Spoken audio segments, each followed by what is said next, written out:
this is Callie K. Cool Weaver with Which podcast are we doing, Alex? We are doing A Day to Be Me today. Alright, sorry for the confusion. This is Callie K. Cool Weaver with A Day to Be Me podcast with your co-host, Alexander Hodge. Yeah, which one are we doing? That is quite the question. So, on today's topic, as we all know, as hopefully we know by now, that A Day to Be Me is more topic-based, more than it is a free-for-all. Last night, I was doing some deep research into meditation practices, and I delved into how, religious experiences and things that are cross-culturally, and I've discovered that there's a few of them that talk about the same thing, independent of one another. So I find this quite fascinating that the translation of the word Nephil, Nephilim, Nephilim, and the nether realm, they're all talking about the same thing, but it's independent of belief and independent of culture, pretty much for the most part. Sure, they may have exchanged ideas on what this is, but what are these people, what were they seeing, and how did these ideas manifest about in the first place? Because we got to remember, our ancestors, we came from a line of literally something that is close to primates, and when we became conscious beings, for how conscious we are as human beings, that and where's information coming from? And I personally wonder, where do dreams come from? You know, certain thoughts and certain energy patterns in dreams. And is there a way that we can manipulate that at will, like tuning, like almost like having a radio, tuning a radio for frequency, but at will tuning our own frequency to match something. So and this idea behind the Nephilim and Nephilim and the nether realm of these are like different, seems almost like these people from these different beliefs are seeing the same thing, and how are they accessing this idea at the same time? Well, I'm starting to believe that by meditation practices and certain like substances like mushrooms or certain things that tune your brain frequency, because I also recently learned about, not recently, I was kind of aware of this before, of the different brain wave states that we can fall into. First, there's the delta wave, which is very low frequency, smooth. It's the lowest frequency on the brainwave spectrum. And we access this when we're in deep sleep, when we're out cold and we're not really threatened by anything. We're just asleep. That's when our delta waves in our brain are at full. And then above that is more frequency, is called theta. Then you got waking theta, which is like the twilight zone, like imaginative state where you're not threatened. You're not like all over the place with anxiety and depression and all this stuff. I really believe that it can be trained like any other muscle. I believe that the tapping into these frequencies can be trained like any other muscle, like anxiety relief, antidepressant type things, but we actually have to act out the behavior in order to access these states instead of drowning ourselves in pills every day. So now, again, disclaimer, I'm no doctor, but I also don't really as much agree with how quick a lot of these doctors were to prescribing medications to children who have no voice and or really no concept of these exercises on how to access those states naturally. Where I recently discovered how to access those states naturally, and I'm getting better at that with practice. So you got back to the frequencies. You got delta, theta, you got waking theta, and you got alpha, which is you're conscious, but you're aware. You have a heightened sense of awareness. It's like, oh, I put this coffee cup here. I know it's here. Or say, oh, my phone is in my left pocket. I know where it is at all times. Or say if I am concentrating on something at work, I'm able to learn. I'm still able to absorb information. By the way, the lower the frequency, the more able you are to absorb new information. Now, there's a frequency that's above alpha, that's called the beta state frequency. That's when you're under a lot of stress. You ain't learning crap, by the way, because you're literally, your trust levels are gone. I should know. When I was 300 pounds in that state that I was in when I was 18, 19, 20 years old, I must have been in like the beta frequency for so long because I wasn't really retaining information. I was forgetting what I've learned in school. Not only like not absorbing information, but like blocking information, but I was also forgetting myself. And I was dying essentially. Like my mental health was dying. And a part of me had to go. That's where I went into the psychosis when I think I was what, 17, 18 years old when that happened. And I was in the hospital. It was very, very frightening. But I think it's because I was in a high frequency alert beta state for so long that my body was like, okay, screw you, buddy. We're going to shut you down for a moment and disconnect you completely from reality. And that wasn't at will. It was not like I chose to do this. I'm starting to figure that out now and forgive myself for it. I was very ashamed of it for a while, personally, but it's funny. It wasn't me that did it, though. So it's not really my fault. I have to remember that my body just shut down on me because it was in a defensive mode right there, and it was needed. So in a way, I'm kind of glad it happened.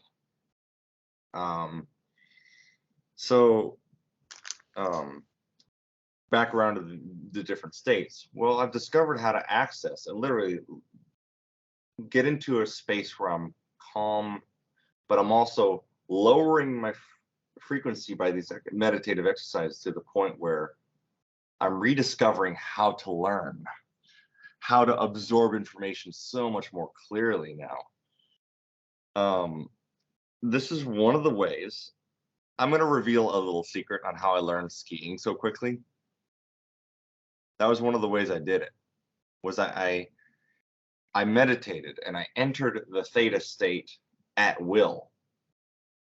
I would just sit quietly, and after watching a YouTube video or studying intensely on how to ski, but then after that, I would rest and I would dream and manifest in my mind what it would look like to be able to do this sport like a pro. And it happened. I was learning. The results were going up. And my coach, by the way, entering these brain wave states, I want to bring it around to this, how you develop as a child. So that when you're a baby, you're in delta. You have no really conscious awareness of anything threatening outside of what is internally happening to you. Sure, you might cry if you're hungry, or because that's all internal. You're not really concerned with the external world at that point. You can't. There's no way, because you weren't around long enough to acquire those brainwave frequencies with age and development. Now, when you get into like 2, 3, 4 years old is when you start going into theta, where you're more aware, you're crawling around, you're exploring, right? But you're still in kind of an imaginatory state internally. You're not really aware of external and learning from external environments, typically until you're like 4, 5, 6, 7 years old. Then you start to explore the external world and see what you start to test your behaviors, and you kind of twist your bodies around to test yourself out. And you become more aware of the external world. and your brain starts to develop and adapt accordingly into these more alpha wavelength wave brain states. And there was this famous quote, I think Alan Watts also said this, so if you want to look Alan Watts up, go right ahead. He said, to enter the kingdom of the God, you have to first become once again as a child. One of the ways to be able to learn a lot more clearly, I've discovered, is to kind of regress a little bit and forget yourself a little bit. Understand that you are a beginner in whatever it is that you're learning that's new to you. So you kind of have to become that. You have to become a child again in order to absorb information without getting anxious of threat or judgment. If you're beginning at something, then of course you're not going to know what you're doing. You got to remember that. So you got to become again as a child, but as adults, we're anxious. We like to know how we fit in with relative to other people. So one of the ways that I've learned to ski so quickly, and it was very fascinating what my coach said to me.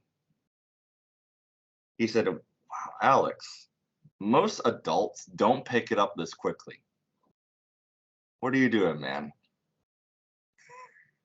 He asked me that. It's like, "What are you doing, man?" And that's what I was doing. I was re-entering my childlike brainwave state in theta through meditation, and forgetting about what other skiers are judging me as. Just forget that, because I'm new. A year of doing that, I was already skiing parallel. I was picking it up. It was picked up so quickly. But one of the ways that I was able to do that was to forget and forgive myself for being a new guy. Probably a lot of people have experienced that. When you're new, you know you're going to get crushed. You got to kind of forget that sometimes, man. I mean, subordinate your ego, kind of let it go. You know you're new. You know you can get crushed because now you're an adult. You're aware of threat.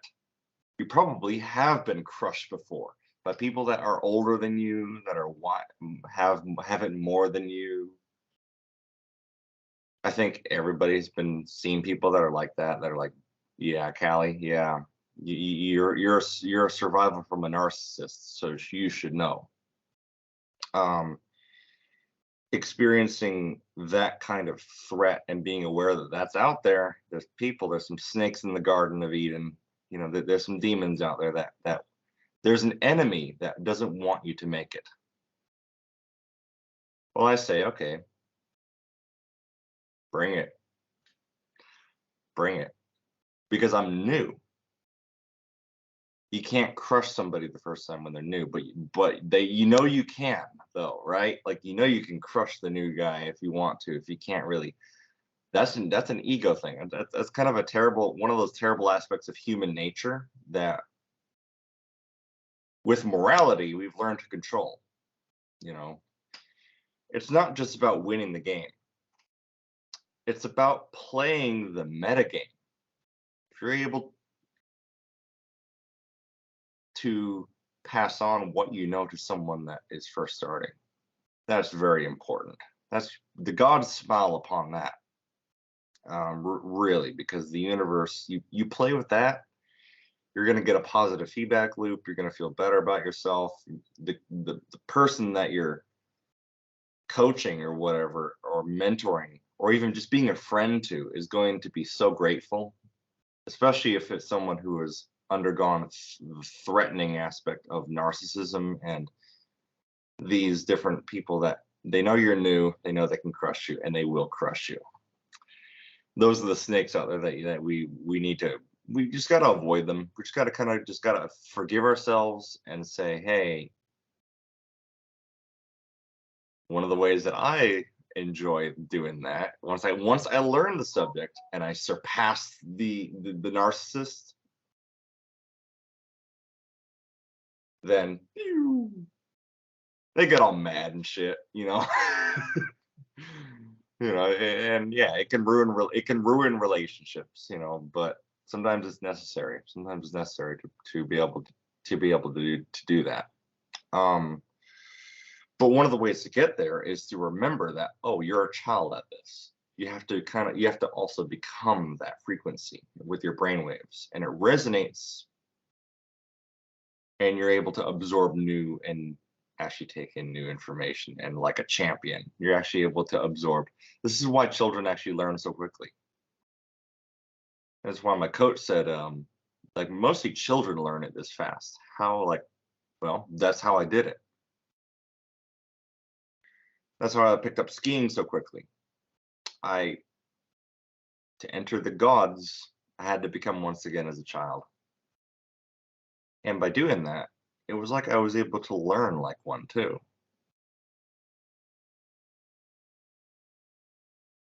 So Callie, I'm just curious, what do you know so far about like meditation, being able to like tap into these different frequencies and learn and be able to relax? Like what kind of exercises do you do to get there? Well, I have very good access to my inner world. I have DID. Mm-hmm. And I go into a specifically designed inner world. It's a lot different from what you're saying, but I do access that level of consciousness and subconsciousness through meditation. I play meditation music. I get some like incense or some scents going, and I clear my head, completely clear it. Yeah. I have a theory as to what happens when people reach that state, because that's a state there. Almost like how you can break a glass with sound, or how like certain things can vibrate, or even when you tune a radio to a certain frequency, it resonates with an external frequency so that you can hear it as sound or as music. I really believe that by entering that state, we're tuning our frequency to resonate with the universe. And that allows us to learn things a lot more clearly. We're able to access and observe ourselves way, way differently than, say, when you're in predatory flight or flight, fight or flight mode, where you're not really learning anything at that point. You don't trust anything. Callie, I think you've been there too, where you're just not learning. And believe me, that is as frustrating as it is for other people as it is for you. I had a very interesting dream last night about that, where it was funny. It's almost like I was arguing with a lesser version of myself in this dream, where I was arguing about why it is that I have to work, why it is that I have to do what I do, right? And they say if you're arguing with a fool, walk away. Kind of, because if the fool is in heightened beta state, they're not going to learn anything from you.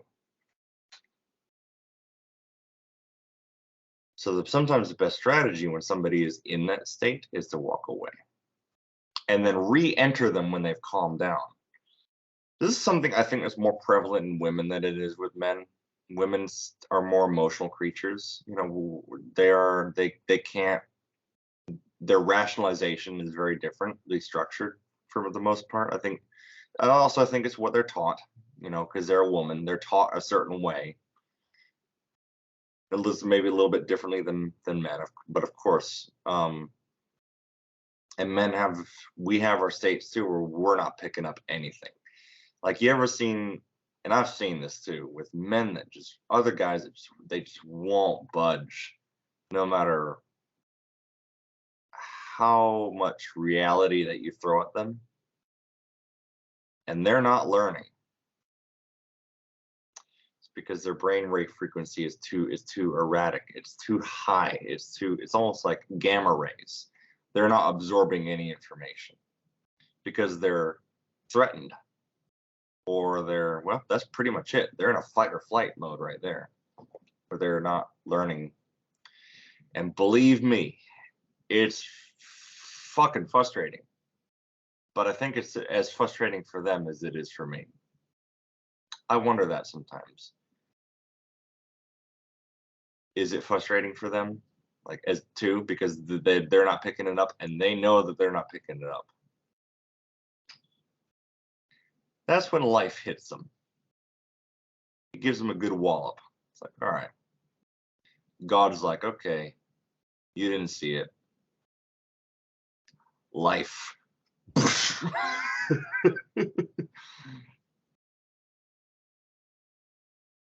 Now it's like the tale of Jonah. You know, you're in the belly of the whale. How did I get here?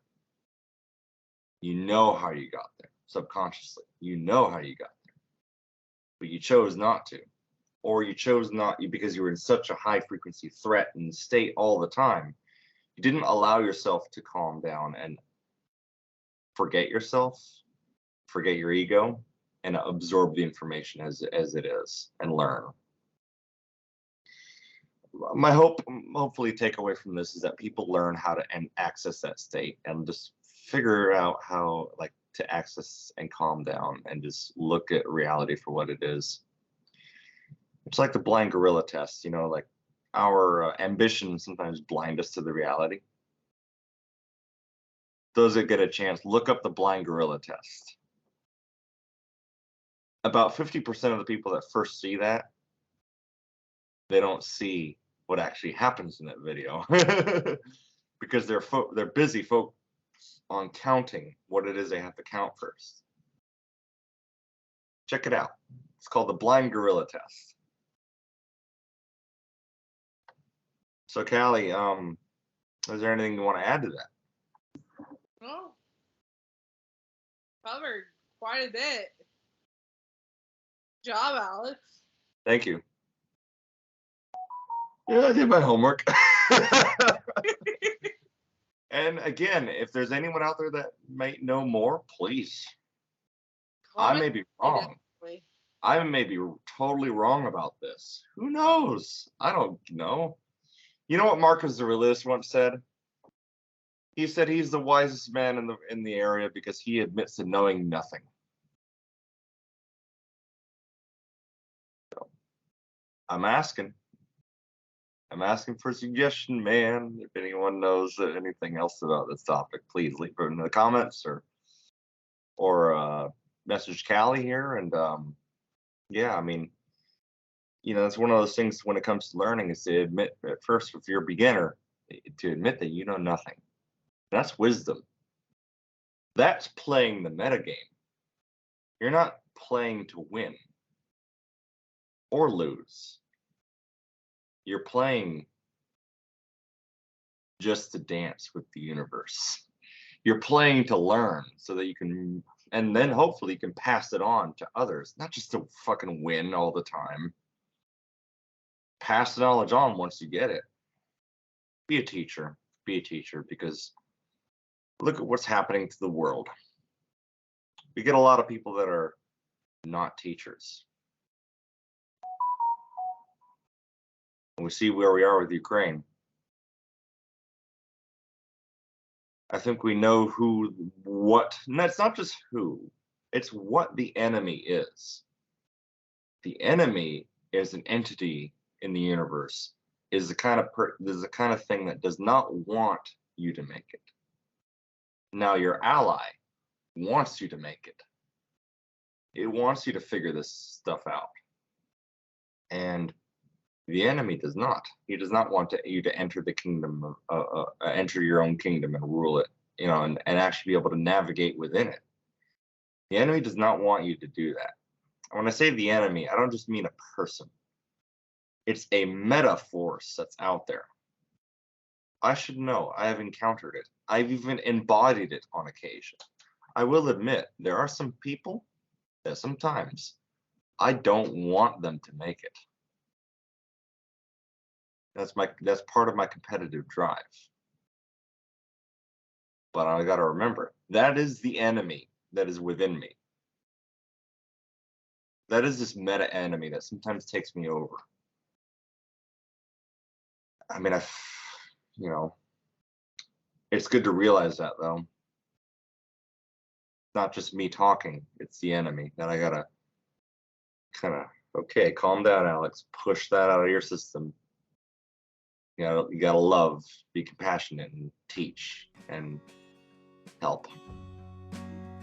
There's some real utility in that.